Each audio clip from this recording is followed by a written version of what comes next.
Just 10 kilometers from the town of Habrana in the hinterland of Sri Lanka lies a mountain peak shrouded in folklore, mystery and unique climatic conditions. This predominantly farming area does not give away the fact that the interior road is about to lead one to a fantastic set of stone structures and rock inscriptions. This is the ancient monastic settlement of Ritigala. The mountain range of Ritigala lies south of the sacred city of Anuradhapura. Ritigala has been demarcated as strict nature reserve and was established in 1941.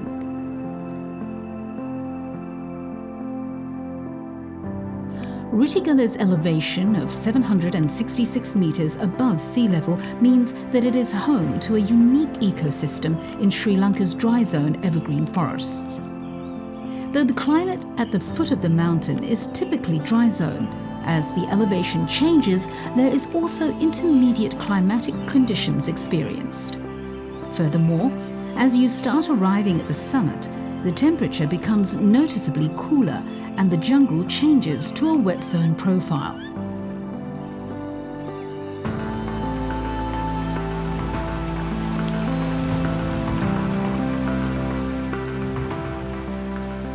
Ritigala is an important watershed for the Malvatu Oya, and there are numerous streams cascading down the mountain. However, to fully experience these water sources, one must visit between the months of December to February, the wettest months for the area.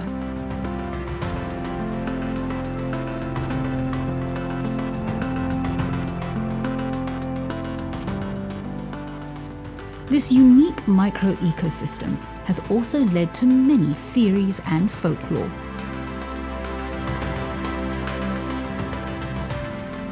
It says that the Monkey King, Hanuman, tore up a portion of the Himalayas looking for healing herbs to cure King Ravana and Rama injured in battle.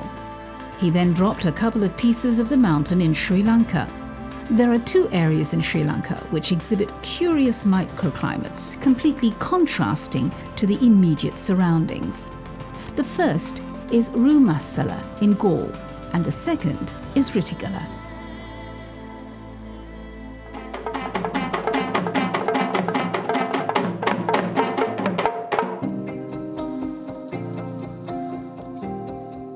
The ruins of Ritigala's ancient monastic settlement lies on the eastern side of the mountain and are scattered over an area of 24 hectares.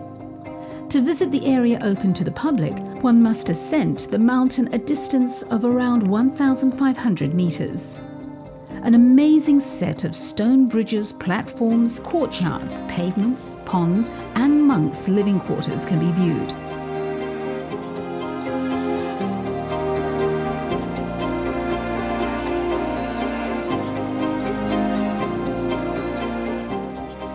The first sight one encounters is the Banda Pokuna, a massive polygonal-shaped pond capable of holding 7.5 million litres of water.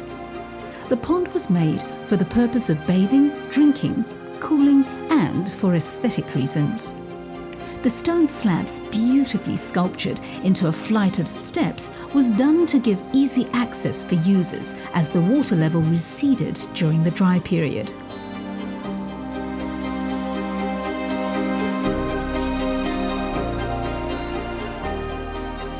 A distinctive sight throughout the complex is the stone pathway or pavement. Created to give unhindered access up the mountain, spares you the effort of climbing steps. The Petmaga is 639 meters long with a width of around 1.3 meters.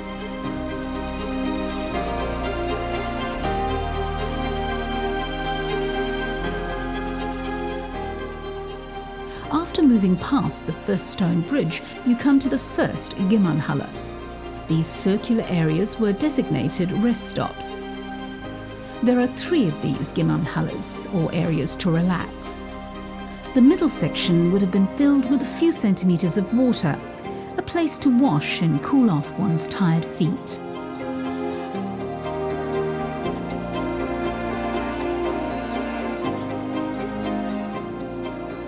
The Padanagara are double-platform buildings which were used by the bhikkhus of the time. These structures have very austere architecture. There are remains of a water channel.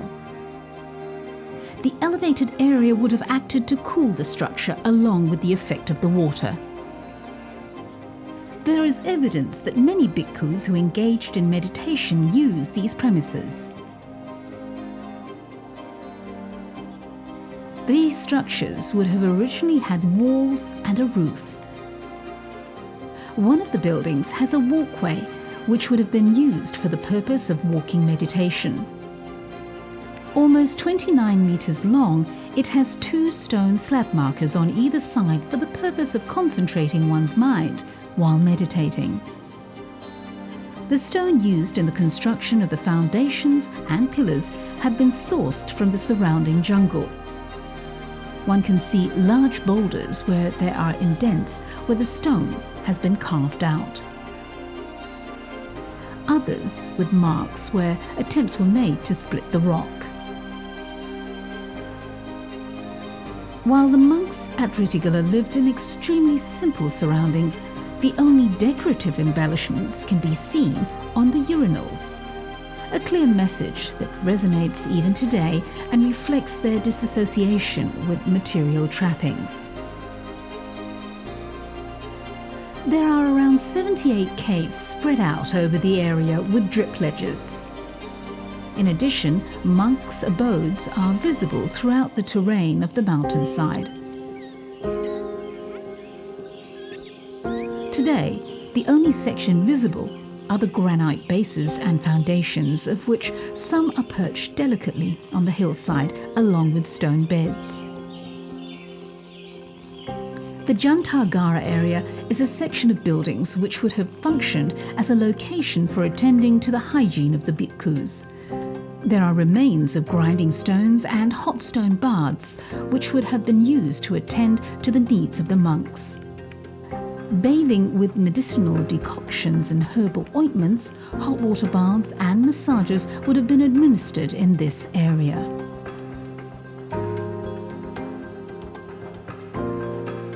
An architecturally unique building also stands alone on the hillside. Accessed by crossing a stone bridge, it has splendid views of the surrounding landscape. While historians are not sure of the use of the building, there is some consensus that this may have been a library or potkula.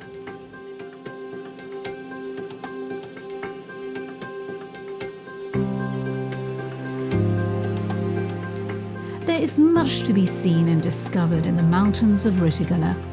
Medicinal plants, roots, fungi and lichen all thrive in this amazing ecosystem.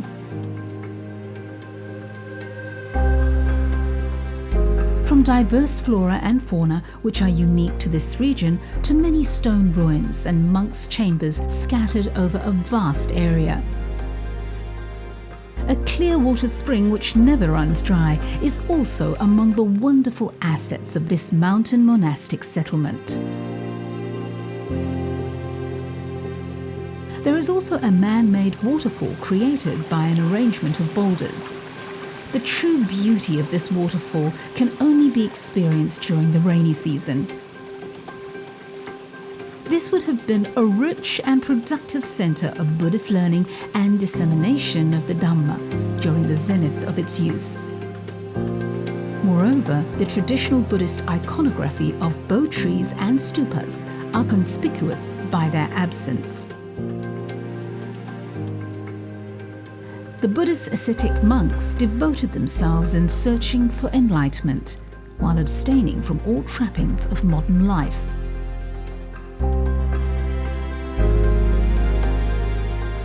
The natural vegetation and jungle surrounding provided the bhikkhus of ancient times a serene forest hermitage for preaching the Dhamma and their meditation activities.